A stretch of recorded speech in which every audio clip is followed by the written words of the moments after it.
Ya, selamat siang Bapak Ibu semua. Siang, Pak. Baik, hari ini saya akan bawakan untuk diseminasi budaya positif bersama saya Esron Purba. Pada hari ini, bagian diseminasi budaya positif ini kita akan menggali apa saja disiplin positif, teori kontrol, ya, dan kebutuhan dasar manusia dan lainnya. Bapak Ibu yang saya banggakan, sebelum masuk ke materi, saya izin membagikan yang kuesioner, nanti boleh diisi Bapak Ibu. Ini ada 2 lembar, ya, 2 lembar per masing-masing Bapak Ibu guru. Boleh berikan ya,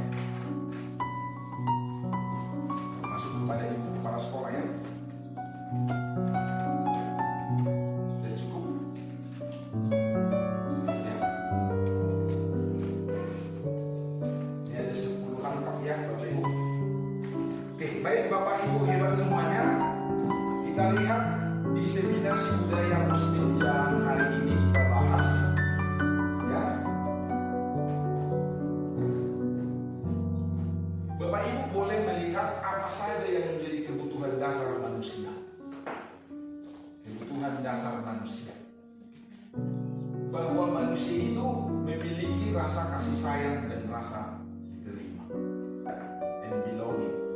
Lalu yang berikutnya, Bapak Ibu juga melihat bahwa manusia itu memiliki kebebasan pasti. Manusia itu juga memiliki kesenangan dan bahkan kekuasaan. Dan yang utamanya memang bertahan hidup. Jadi ada 5 kebutuhan dasar manusia yang kita tahu. Materinya juga terbiarkan saya berbicara. Materi tentang kebutuhan dasar hidup. Karena hidup berkualitas juga yang akan kita perhatikan nanti. Bertahan hidup itulah bagian kebutuhan dasar dari anak didik kita ataupun kita sendiri sebagai manusia. Misalnya itu makanan, ya, papan, pangan tadi makanan ya, sandang, iya, itu yang namanya kebutuhan untuk bertahan hidup. Lalu 4 yang lainnya ini sebetulnya menjadi alasan kenapa terjadi ada tingkah laku anak didik kita. Misalnya mau pengen ada kasih sayang dan rasa diterima, ada perilaku anak-anak kita nanti itu pastinya. Kebebasannya juga, penguasaan dan kesenangan itu sendiri. Maka dari itu Bapak Ibu, kita lanjut. Ini pertanyaannya. Pertanyaan pertama, kalau ada terjadi di kelas kita masing-masing Bapak Ibu, hukuman dapat mendisiplinkan anak. Boleh ada yang bersedia untuk menjawab atau menanggapi? Ya, silakan Ibu Syanduri. Baik, hukuman dapat mendisiplinkan anak. Apakah setuju? Setuju. Tetapi hukuman ini tidak selalu harus dengan keras. Hukuman ini bisa berupa teguran, bisa berupa penilaian pribadi, atau secara centilan sedikit kepada anak. Oke, terima kasih. Itu menurut Ibu Syanduri. Ada Bapak Ibu yang mau memberikan tanggapan terhadap pernyataan pertama ini? Apakah hukuman dapat mendisiplinkan anak? Oke, terima kasih. Pernyataan kedua, pemberian hukuman dengan hal positif seperti membaca atau membersihkan halaman sekolah dapat meningkatkan disiplin anak. Ayo, ada tanggapan dari Bapak Ibu tentang pernyataan kedua? Ya, setuju. Kenapa Ibu?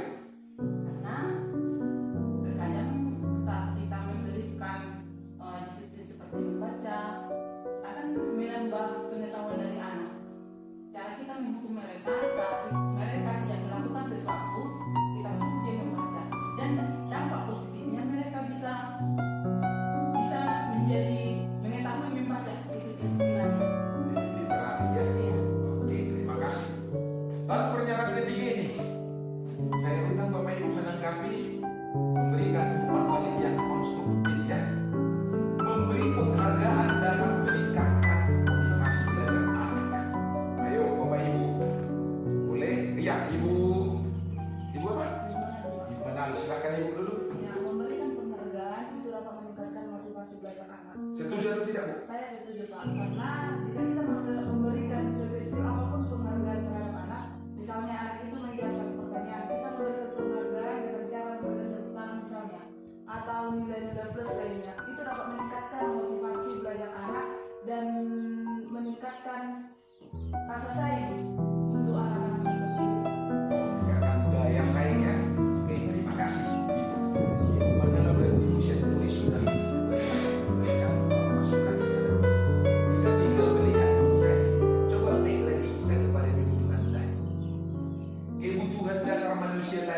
ada sebenarnya limit, kan gitu. Kebutuhan bertahan hidup. Kalau tidak kenyang, bagaimana pula mau yang apa lagi, kan begitu. Sesungguhnya bertahan hidup itu secara fisiologisnya, fisik. Tapi ada 4 lagi itu secara psikologisnya. Psiko, berarti kejiwaan atau bagaimana nanti sikapnya berperilaku, ya. Kasih sayang dan rasa diterima, love and belongingnya, kebebasan juga, penguasaan, kesenangan. Kenapa ada anak yang misalnya pusing dia? Sebenarnya ada sesuatu alasannya. Itu yang perlu nanti kita gali kepada nanti. Jadi tidak dengan memukul. Izin Bapak Ibu tidak untuk memukul. Tadi Ibu Usia itu menyatakan kalau boleh jangan. Sudah mulai tergerus yang namanya menyiapkan rotan misalnya atau pukul itu. Ada alat pukul kita tahu. Tidak lagi seperti itu. Tapi bagaimana membuat anak didik memiliki motivasi intrinsik yang bagus. Motivasi intrinsik yang bagus itu ya seperti ini Bapak Ibu. Kita coba bahas. Sesungguhnya memberi penghargaan dapat meningkatkan motivasi belajar anak, iya, tapi bukan motivasi intrinsik yang disentuh. Tapi motivasi apa? Ya karena memang diberikan penghargaan. Kalau besok-besok tidak diberi penghargaan, tidak akan mau. Bukan dari dalam dirinya Bapak Ibu yang tergerak motivasinya. Boleh saja seperti yang dibilangkan oleh Ibu Menangkan. Hukuman juga kalau boleh tidak lagi sebenarnya. Ada gantinya. Ganti balasan tidak menghukum lagi untuk anak didik kita apa? Namanya restitusi. Restitusi, ya, kita merestitusi anak didik kita dengan memberikan pertanyaan-pertanyaan. Kenapa anak berbuat begitu? Nanti alasan-alasan itu yang bisa kita simpulkan. Mungkin karena dari rumah ada permasalahan, bisa saja. Makanya begitu tingkah laku anak kita. Lalu pemberian hukuman dengan hal positif. Kalau boleh hal positif, walaupun hal positif, tetap jangan kita berikan hukuman. Tapi apresiasi. Begitu Bapak Ibu ya. Nah ini dia. Jadi kita sebetulnya lebih condong pada tidak setuju kepada semuanya ini. Apalagi yang pertama, kalau boleh tidak ada hukuman ini. Karena hukuman versus konsekuensi. Ya, kita lihat Bapak Ibu untuk disiplin. Makna disiplin itu membuat orang menggali potensi menuju sebuah tujuan memang. Lalu begitu, karena disiplin itu jadi membuat ketidaknyamanan kan. Secara umum, pengertian umum dari disiplin itu memaksa diri untuk ya jadi tidak nyaman, memaksa. Bukan untuk dihargai tadi atau pencapaian suatu tujuan mulia sebenarnya. Kenapa dinilai dia tidak pernah diberikan PR? Tapi bisa mereka lebih tuntas belajar. Tidak pernah diberikan PR. Nah ini yang muncul motivasi intrinsik dari anak didik itu sesungguhnya. Nah itu yang perlu kita lihat. Jadi disiplin itu terkadang ya harus sesuai dengan motivasi intrinsik. Coba ini pertanyaannya. Mengapa kita memiliki peraturan yang harus menggunakan helm tidak mengendarai peraturan? Coba alasannya apa? Kalau kita kaitkan kepada anak didik, kalau ini kita tanya atau kepada kita diri kita sendiri, kira-kira Bapak helm ini karena apa? Silakan ini.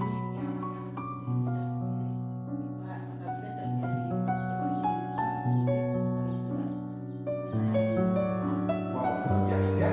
Jadi itulah yang sangat diinginkan. Bukan karena dia tidak ditangkap polisi atau dia hilang ya. Bukan itu. Kalau itu kan tujuannya, ya pasti tidak akan mau nanti memakai helm di daerah kita yang tidak ada polisi. Kan gitu motivasinya itu. Nah itu yang kita gali nanti kepada diri kita. Lalu pertanyaan kedua, mengapa kita memiliki peraturan 3M waktu masa COVID ya?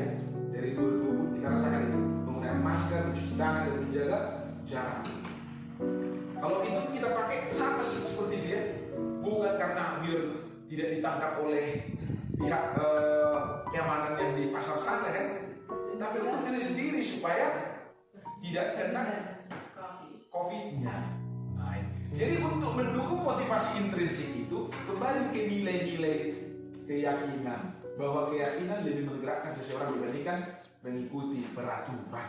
Nah ini, kalau hanya peraturan, ya sebentar akan dilanggar. Namun harus sesuai dengan motivasi dari anak didik itu. Saya sekolah karena pengen saya mau pintar. Nah, motivasi dari dalam diri. Bukan karena disuruh oleh tulangnya atau sebutlah misalnya keluarganya. Nah, itu yang kita lihat menjadi sebuah nilai-nilai kebajikan universal dan tidak muncul. Apa contoh nilai-nilai kebajikan universal? Bertanggung jawab. Kan begitu. Kalau misalnya dia menjadi orang yang disiplin, pasti kalau dari dirinya itu disiplin, maka tanggung jawab itu ada pada dia. Ya, misalnya kita mengikuti pelatihan tepat waktu. Nah, itu pasti tanggung jawab itu yang muncul. Itulah nilai kebajikan. Kerja kerasnya nanti. Terkadang kita suruh juga anak-anak membersihkan taman, ya kan? Selain untuk kebersihan tadi, nilai kebajikannya ada juga untuk tanggung jawab dari anak didik kita. Bukan hanya bersih sekolah, walaupun itu juga salah satu nilai-nilai kebajikan universal. Nah, lalu Bapak Ibu, coba ini bagian kegiatan kepalang tangan. Nah, ini ceritanya.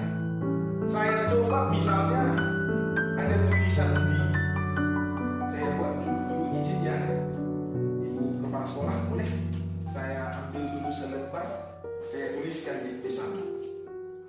Selembar ya. Ya, ini izin belum dilihat oleh Bapak Ibu kan, karena sekarang mau saya tuliskan.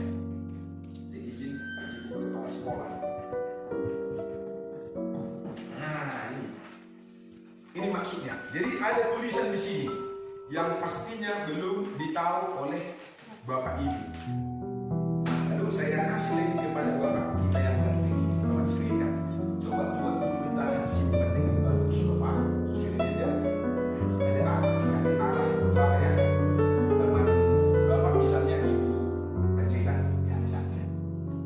Dan ada kertas kecil ya, tulisannya ada. Itu sangat berharga. Kita rahasiakan, begitu kan, Bapak? Ada sesuatu yang berharga. Lalu sudah di tangan, kita akan mencoba dengan sebuah tenaga bahwa Ibu Panjaitan nanti akan mempengaruhi Bapak Sedegar dengan caranya bagaimana Bapak Ibu Panjaitan membujuk Bapak Sedegar bisa mengancam bahkan, berarti kan apa ya?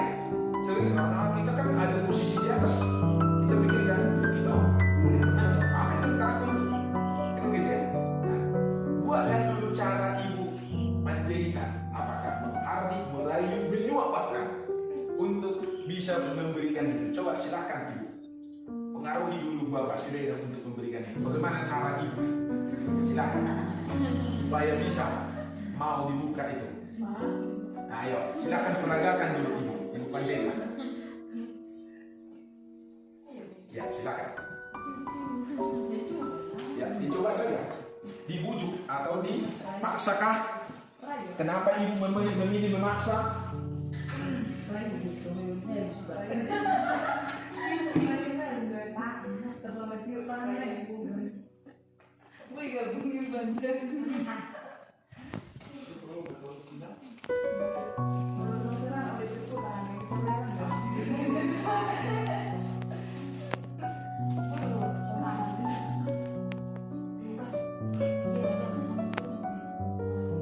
Ayo silakan Bu.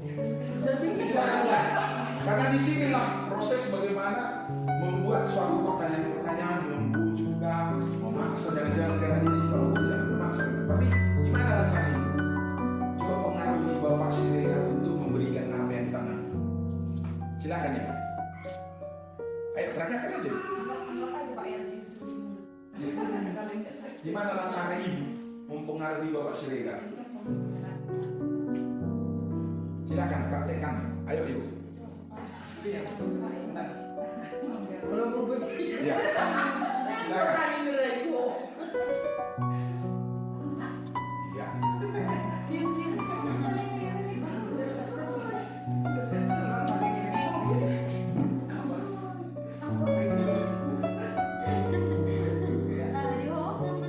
Nah, silakan.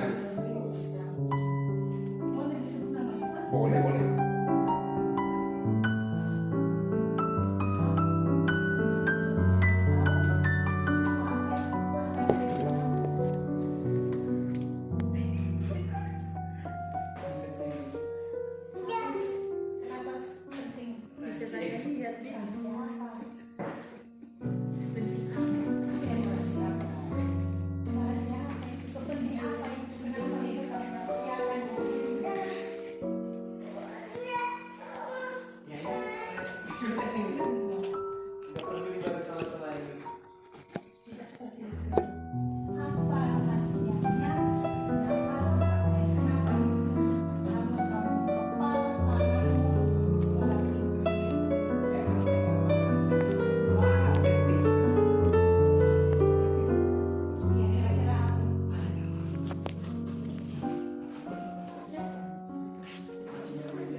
Sudah ibu, kasih kan? Tidak berhasil. Oke, terima kasih. Katanya tidak berhasil.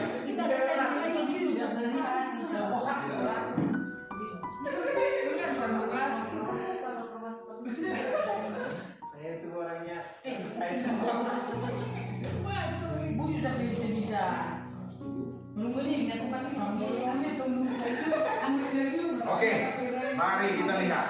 Jadi dari peragaan Ibu Panjaitan dengan Bapak Siregar, belum mampu Ibu Panjaitan merayu Bapak Siregar untuk memberikan rahasia. Kan begitu ya? Jadi ada teknik-teknik bagaimana merayu sebenarnya. Tapi ada juga begini, tergantung Bapak ini apakah memang orangnya komitmen. Iya. Kan ada misalnya nilai-nilai komitmen.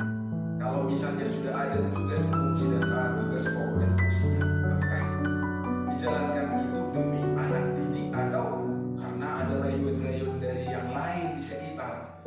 Ada teman di di sana misalnya, jadinya kita tidak mengajar. Kira seperti itu sebenarnya. Ya, logika ataupun analogi dari maksud ini. Harusnya kita tadi juga harus membujuknya kalau semampu kita. Sekuat tenaga kita kan itu ada kata kuncinya. Gimana cara kita membujuk Pak Siregar, Bapakku yang ganteng? Ada teknik-teknik bertanya yang baik, ya kan?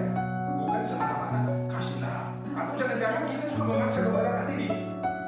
Kalau sudah terjadi pemaksaan, maka anak tidak bahagia lagi kan? Padahal kebahagiaan, filosofi Ki Hajar Dewantara dalam refleksinya ini bahwa kita itu menuntun, bukan menuntut ya Bapak Ibu. Guru itu menuntun anak didik.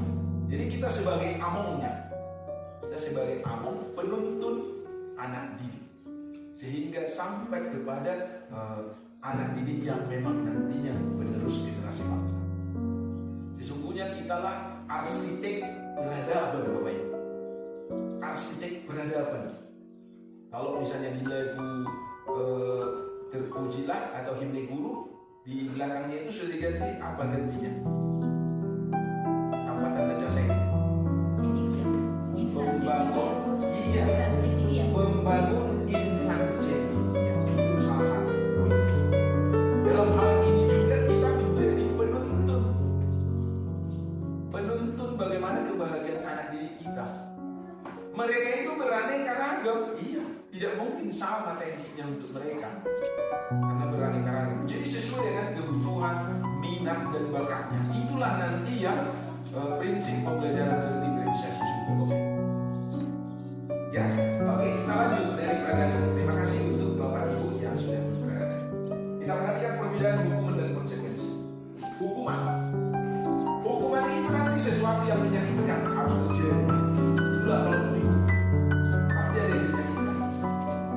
Konsekuensi sesuatu harus terjadi memang, tapi tidak menyakitkan itu. Lalu yang kedua, membuat anak sakit, baik itu secara fisik, ya fisik kalau dipukul, hatinya kalau secara psikis tadi. Iya, dikasari. Hanya omongan kita ini yang terlalu kasar akan membahayakan bagaimana anak didik itu secara psikisnya. Nah, membuat anak merasa tidak nyaman, itu masih konsekuensi loh. Hanya tidak nyaman. Jadi yang gue ini kira-kira lebih bagus enggak? Padahal membuat tidak nyaman juga, jadi konsekuensi. Sudah nyamankah Bapak Ibu? Belum, ya kan? Berarti baguskah konsekuensi? Berbasis konsekuensi? Belum. Nah, belum itu yang terbaik. Lanjut, anak membenci kedisiplinan, itulah hukuman. Lalu anak menghargai disiplin memang kalau konsekuensi. Nah, lalu ada paksaan, itu kalau hukuman. Sedangkan pada konsekuensi, stimulus ada tanggapan juga. Lalu bagian hukuman yang berikutnya mendorong anak menyakiti diri sendiri, bisa terjadi. Disakiti diri sendiri. Lalu konsekuensi mendorong anak agar mudah menyesuaikan diri.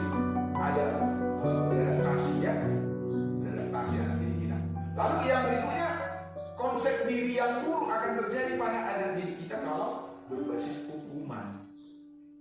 Konsep diri yang buruk, suka menyenggah. Nah, konsep diri yang baik itu kalau konsekuensi masih memang. Lalu untuk hukuman yang berikutnya, anak belajar untuk menyembunyikan kesalahan. Ya kan? Selama ini misalnya kita PMM saja, ya ada menyembunyikan kesalahan karena kita terbuka.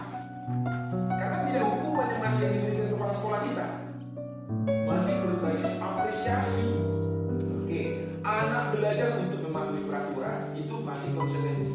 Dan yang terakhir, kalau hukuman itu nanti ada marah lagi dia, ada rasa bersalah, dipermalukan, bahkan merasa tak dihargai pasti. Sedangkan konsekuensi ada semacam kehilangan hak, tidak nyaman, itu seperti tadi yang poin ketiga tadi. Lanjut, ada diasingkan untuk sementara. Berarti kedua-duanya belum bagus, walaupun ada konsekuensi ya. Nah, yang terbaik itu mana? Ada alasan untuk itu. Kita lihat Bapak Ibu. Contoh ini dulu. Apakah tindakan guru berikut ini merupakan hukuman atau konsekuensi? Misalnya yang pertama, mencatat 100 kali di dalam buku kalimat dengan kalimat saya tidak akan terlambat lagi.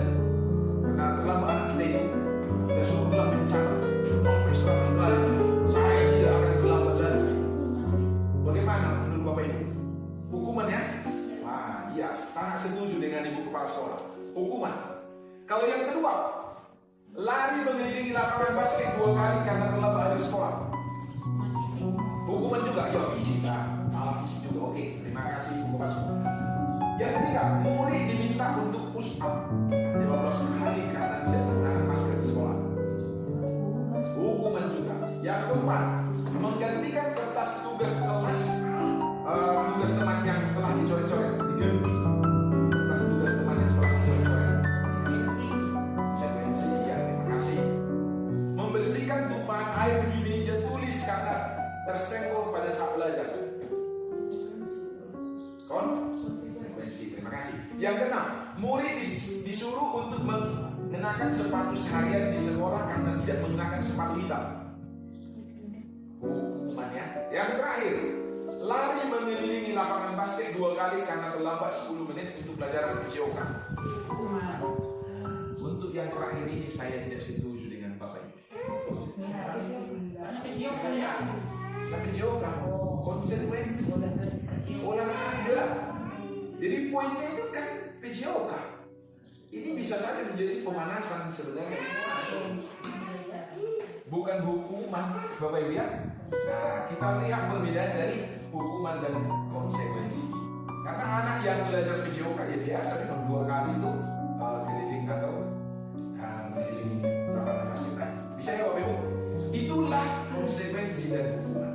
Sekarang nilai-nilai kebajikan universal itu memang dimulai dari awal, yaitu peraturan kelas. Ya, itu namanya kesepakatan kelas juga. Kalau boleh kesepakatan kelas juga kita arahkan anak didik kita untuk ikut membuat apa saja peraturan kelas kita. Bukan semata-mata otoriter gurunya yang membuat peraturan kelas. Supaya nanti apa? Ya bisa diikuti dengan baik. Nah, lanjut, ada keyakinan kelas. Keyakinan kelas ini bisa juga sekaligus peraturan kelas. Tapi keyakinan kelas karena sudah dimulai dari motivasi intrinsiknya. Sedangkan lingkungan positif terjadi karena apa? Sudah menjalankan keyakinan kelas. Bahkan budaya positif yang juga ada dalam visi-misinya Ibu Kepala Sekolah kita. Tadi kami bercerita visi-misinya ada tadi yang disiplin positif dulu Pak, kata Ibu Silawan tadi. Jadi budaya positif nanti kan yang harus dibiasakan. Itu nilai-nilai kebajikan universal yang harus kita arahkan kepada anak didik kita. Sehingga tidak ada nanti banyak bully. Makanya ada tanggap terhadap bully kan. Nah, lalu inilah contoh kesepakatan kelas Bapak Ibu. Yang pertama, datang tepat waktu, ucapkan salam. Misalnya salam 3S ya. Senyum, sapa dan salam. Oke. Yang kedua, menjaga kebersihan sekolah. Nah, kebersihan itu nanti bisa menjadi keyakinan.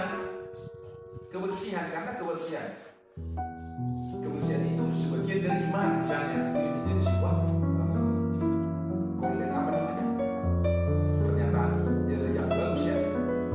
Kebersihan adalah sebagian dari iman. Lalu yang ketiga, berdoa sebelum dan sesudah kegiatan. Nah itu kesepakatan. aktif, iya, jangan pasif. Dan yang kelima, tertib. Jadi ini menjadi tanggung jawab nanti kalau bagian kebajikan. Ini misalnya contoh kesepakatan. Kita boleh buat sebagaimana yang hari itu kita sudah bahas bersama waktu saya sebelum jalan ke sini dengan Kanva kita buatlah kesepakatan kelas seperti itu nanti. Di kelas kita masing-masing bisa saja berbeda ya kesepakatan kelasnya. Kita susun lagi dengan nanti mungkin menggunakan Canva untuk desainnya. Kesepakatan kelas. Sedangkan ini contohnya kita lihat ada keyakinan kelas dan juga memang bagian yang sekaligus dengan kesepakatan itu. Kami guru dan murid saling menyayangi. Nah ini sudah ada tadi menyayangi tadi. Love and belonging-nya ya. Ya, dicintai dan merasa diterima. Nah ini yang perlu. Kalau sudah diterima kita, memang enak rasanya. Kita harus membiasakan tidak ada yang bermusuhan, ya kan? Yang harus kita harapkan di anak didik kita. Tidak ada yang namanya geng demi geng atau kelompok-kelompok dalam anak didik kita. Nah, kami murid yang semangat belajar. Nah ini sudah mulai memunculkan bagaimana motivasi-motivasi intrinsik dari anak didik.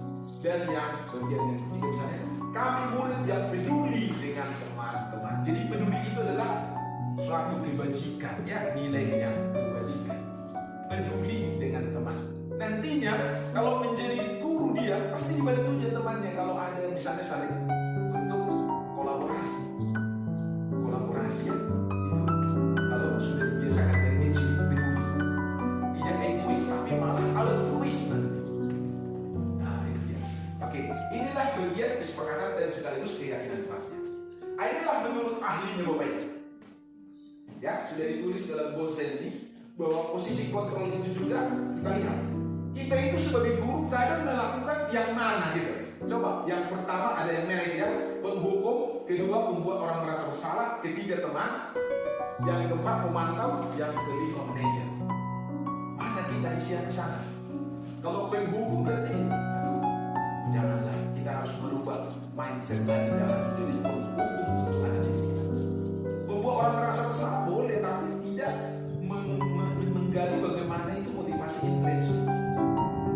Teman boleh saja sahabat dari anak didik, tapi tetap yang terbaik itu nanti adalah sebagai manajer. Kalau hanya pemantau sudah belum ada yang namanya umpan baliknya ataupun yang terbaik dari anak didik. Misalnya di sana, manajer itu contoh bagaimana anak didik nanti menghargai diri sendiri pasti. Jadi anak didik merasa terhargai kalau kita buat pada posisi kita guru sebagai manajer. Apa yang kita lakukan? Guru itu nanti berbuat mengajukan pertanyaan-pertanyaan seperti yang mengarahkan kepada Pak Siregar tadi. Jadi pertanyaan-pertanyaan jangan sampai memaksa, tapi kita bujuk. Nah, kenapa bisa terlambat? Itu dulu pertanyaannya. Jangan langsung disentak. Akhirnya yang harus dibiasakan maksudnya. Kita kembali bagaimana ke filosofi Ki Hajar Dewantara ini. Sesuaikan pula dengan visi misi kita itu sebagai guru. Nah, kita harus memiliki nilai-nilai yang harus kita tanamkan sebagai guru di guru dan di diri. Lalu bagaimana guru berkata contohnya? Apa yang kita yakini, apa yang kita bisa kerjakan untuk memperbaiki masalah jika memang ada suatu masalah pada nanti. Nah, lalu bagaimana hasilnya nanti akan menguatkan pribadi. Akan dikuatkan. Rupanya saya tidak dimarahi oleh guru saya. Saya berarti harus semangat. Kadang-kadang kan kalau kita gali lagi masalah-masalah dari anak didik, ya pasti bisa saja terjadi karena dari rumah. Bagaimana misalnya sepatunya kenapa menjadi yang putih padahal aturan misalnya yang hitam. Jangan langsung kenapa itu kau pakai. Tidak seperti itu caranya lagi dalam guru di zaman sekarang. Karena sudah ada pula undang-undang kan perlindungan anak itu, hati-hati kita. Nah, di samping juga akan membahagiakan anak didik kalau yang namanya pakai segitiga restitusi nantinya dengan posisi kontrol guru seorang manajer. Nah, lalu murid nanti berkata bagaimana? Bagaimana caranya saya bisa memperbaiki keadaan? Lalu yang terakhir, bagaimana dampaknya nanti kepada anak didik jika kita menjadi posisi manajer, mengevaluasi diri, bagaimana cara memperbaiki diri. Evaluasi diri sendiri malah. Jadi bukan karena hukuman, besok-besok ganti gurunya, udah akan berulang lagi tuh. Tapi kalau sudah dimulai dari motivasi intrinsik, mau siapapun gurunya nanti, mau siapapun yang piket nantinya, tetap dia akan konsisten pada suatu keyakinan kelas itu. Gitu. Lalu apa menjadi arti dari restitusi, Bapak Ibu? Ayo kita lihat. Restitusi adalah proses menciptakan kondisi bagi mereka itu untuk memperbaiki kesalahan, bahwa dia nanti akan kembali ke kelompok mereka dengan karakter yang lebih kuat. The end of education is karakter. Akhir dari pendidikan adalah karakter. Nah, jadi yang berkarakter ini. Lalu restitusi juga merupakan proses kolaboratif yang mengajarkan murid untuk mencari solusi untuk masalah mereka. Ya, jadi restitusi arah kita untuk menyelesaikan masalah yang ada pada anak dan membantu murid berpikir tentang orang seperti apa yang mereka ingin tuju ya, dan bagaimana juga mereka memperlakukan kepada orang lain juga. Terjadilah ekuitas, keadilan. Keadilan itu akan terjadi, bukan lagi orang yang egois. Nah, itu tujuan dari restitusi. Ciri-cirinya apa? Ini Bapak Ibu, saya tawarkan ciri-ciri dari restitusi ada 9, bahwa bukan untuk menebus kesalahan, namun untuk belajar dari kesalahan. Restitusi menuntun untuk melihat ke dalam dirinya karena motivasi intrinsik. Lalu restitusi fokus pada karakter, bukan tindakan. Memperbaiki hubungan kita. Jadi kita menjadi sahabat dari anak ini. Karena kalau sudah dihukum, ya takut juga jadinya kan. Takut untuk berdiskusi dengan kita nanti. Lalu restitusi mencari kebutuhan dasar yang mendasari tindakan. Kebutuhan dasar apa tadi? Yang ada 5 tadi. Sebenarnya apa yang diinginkan dia? Kenapa bisa terjadi perilakunya seperti itu? Apakah kebutuhan dasar misalnya yang paling mendasar misalnya makanan tadi, atau secara psikologi ada 4 tadi, rasa menyayangi tadi dan diterima, ya kan? Kebebasan, kesenangan, itu juga kah yang diinginkan didasari pada tindakan itu? Lalu restitusi fokus pada solusi, ya. Lalu tawaran bukan paksaan, itulah restitusi, menawarkan kepada anak didik, jangan memaksa. Restitusi juga merupakan cara yang paling baik karena ini sudah berbasis penelitian, Bapak Ibu. Ini teorinya jelas dari Gosen, dalam Gosen tertulis ya, Bapak Ibu. Lalu restitusi mengembalikan murid yang berbuat salah pada kelompoknya. Jadi tidak menjadi terasingkan kalaupun membuat masalah ataupun ada masalah itu, jadi besok-besoknya tidak berulang lagi. Maka inilah segitiga restitusi. Segitiga berarti ada 3 tindakan yang harus kita lakukan. Yang pertama, Bapak Ibu, apa? Nah, boleh kita lihat itu yang pertama, menstabilkan identitas. Yang paling bawah, misalnya setiap orang pasti pernah melakukan kesalahan. Iya, Bapak juga pernah kok melakukan yang seperti itu. Nah, seperti itu menstabilkan. Jadi jangan langsung menyekap mereka dalam suatu kekarangan, kamu begini, jangan. Ya memang saya ini dulu bagus dan itu apa yang dilanggar pada peraturan atau keyakinan kelas kita. Kan itu lagi dipertanyakan. Kamu bukan satu-satunya yang pernah melakukan, kan begitu ya? Pernah kok terjadi ini. Nah itu. Lalu kita validasi kebutuhan. Kamu tentu punya alasan melakukan hal itu. Nah, inilah menanyakan bagaimana itu terjadi. Kebutuhan apa sebenarnya yang diinginkan anak dari 5 kebutuhan yang kita tahu. Kamu tentu punya alasan kan? Alasan apa? Itu pertanyaan yang kita usahakan kepada anak ini. Tawarkan pertanyaan-pertanyaan pemantik itu. Lalu, adakah cara yang lebih efektif untuk mendapatkan yang kamu butuhkan? Lalu kita menanyakan keyakinan, nilai-nilai apakah yang kita sepakati. Lalu kamu ingin menjadi orang seperti apa nanti? Ini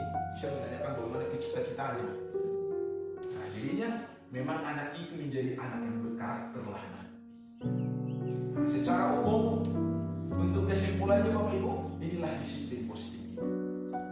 Disiplin positif yang juga masuk dalam visi misi Ibu Kepala Sekolah ataupun visi misi sekolah kita kan, ada budaya positif ataupun disiplin positif itu. Menurut teori pilihan dari Glasser, Bapak Ibu boleh lihat kebutuhannya dasar untuk manusia kan sudah saya sebutkan tadi.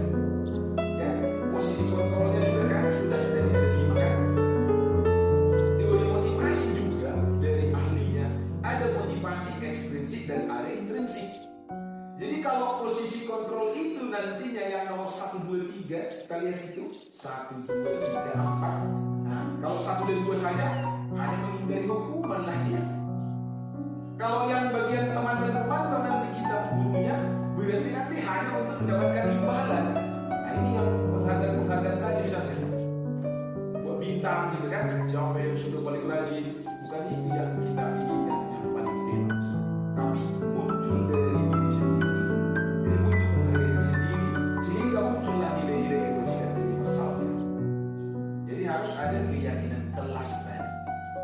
Itulah yang perlu kita buatkan Bapak Ibu sehingga nanti anak kita lebih berkarakter. Ada pertanyaan dari sini Bapak Ibu? Silakan.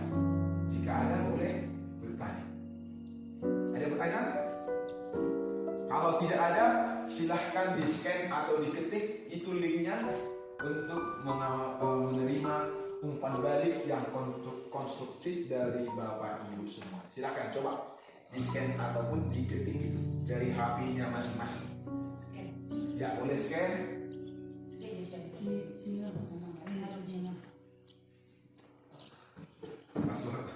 Masuk yang gue. Sambil boleh dikerjakan itu nanti juga ini dilingkari Bapak Ibu. Tolong dijawab dengan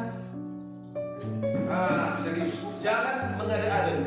Sesuai dengan aslinya. Karena kita akan beri briefing bagaimana kita sebenarnya. Gambaran diri kita nanti. Kuesioner yang ada itu dipilih ya, ada 3 pilihan. Nomor 1 tidak benar, nomor 3 langsung, kadang-kadang yang nomor 5 sangat benar. Silakan Bapak Ibu isikan. Jumlahnya nanti aja ya Bapak Ibu, jumlahnya nanti. Langsung dilingkari saja dulu. Sambil boleh mengakses ini Mentimeter ya. Silakan dibuka menti.com-nya.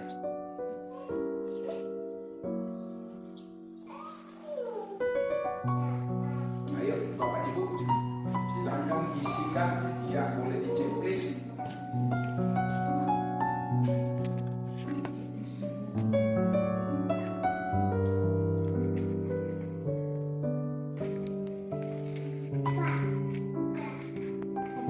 Ya, ada apa Bu? Gak apa-apa, checklist memang checklist. Nanti jumlahnya silahkan diisi sambil di scan ya. Itu mentimeternya.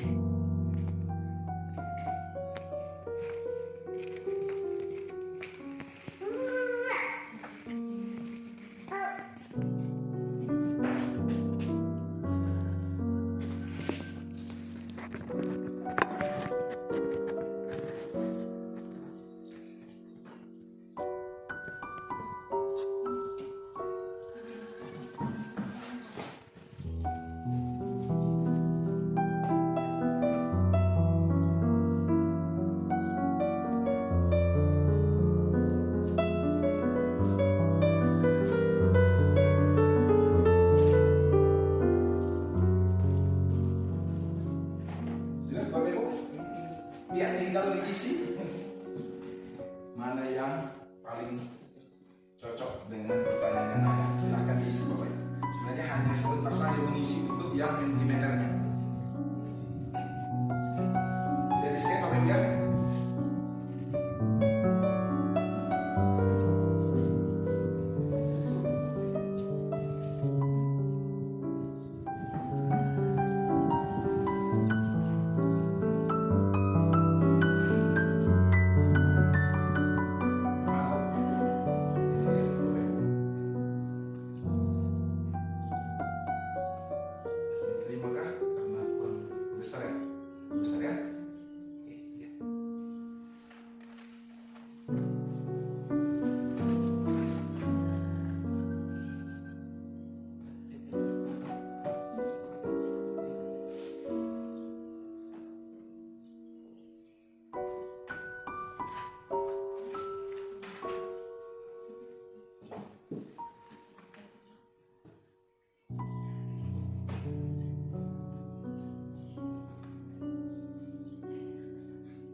mengisi, ada yang sudah mengisi ya Bapak Ibu.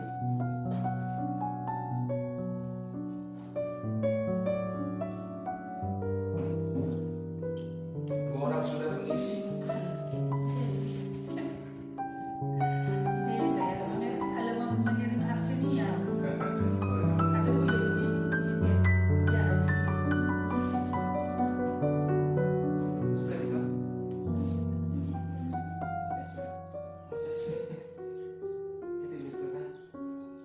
Sudah kan? Siapa yang sudah mengirim? Iya, Pak Siregar sudah. Iya, ini saya tulis juga sudah. Oke, hanya itu ya. Lanjut dengan ini isi-isiannya. Sudah sampai halaman 2. Iya. Tidak usah dikumpul. Tidak usah. Nanti akan kita coba gambaran diri kita nanti ada di sana.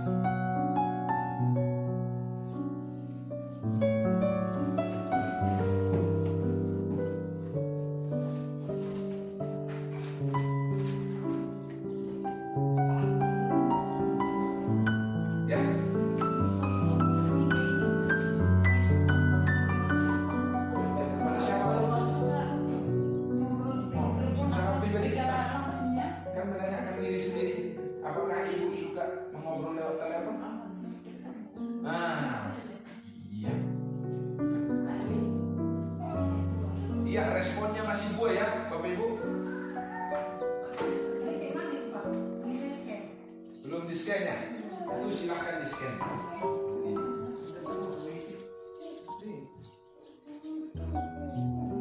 Boleh di scan atau di titik yang sana, tapi panjang ya. Linknya ada juga di bawah.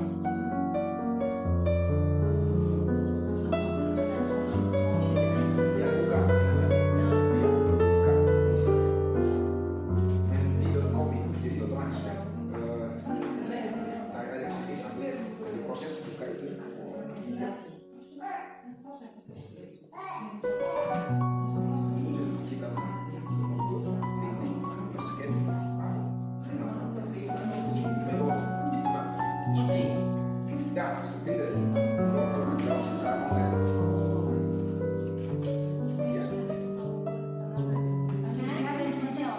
Kita hanya di kiri ya, mana yang kita pilih?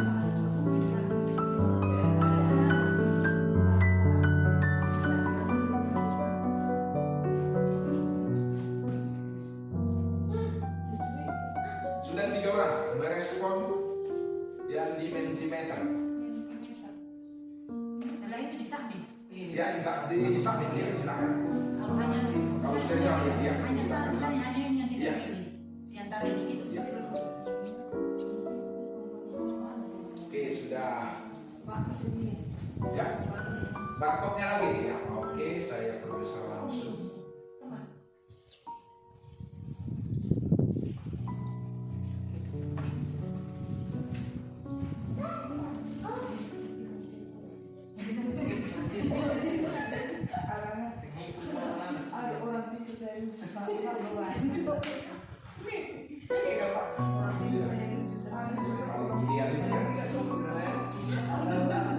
Apa tadi dijamin? Sudah, Bapak Ibu? Dari isikah itu? Ayo, Bapak Ibu. Nanti masih ada lanjutan kita untuk bagian kinerja dan lain sebagainya yang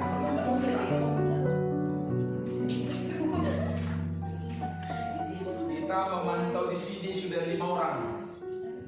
Ayo Bapak Ibu, saya tunggu masih.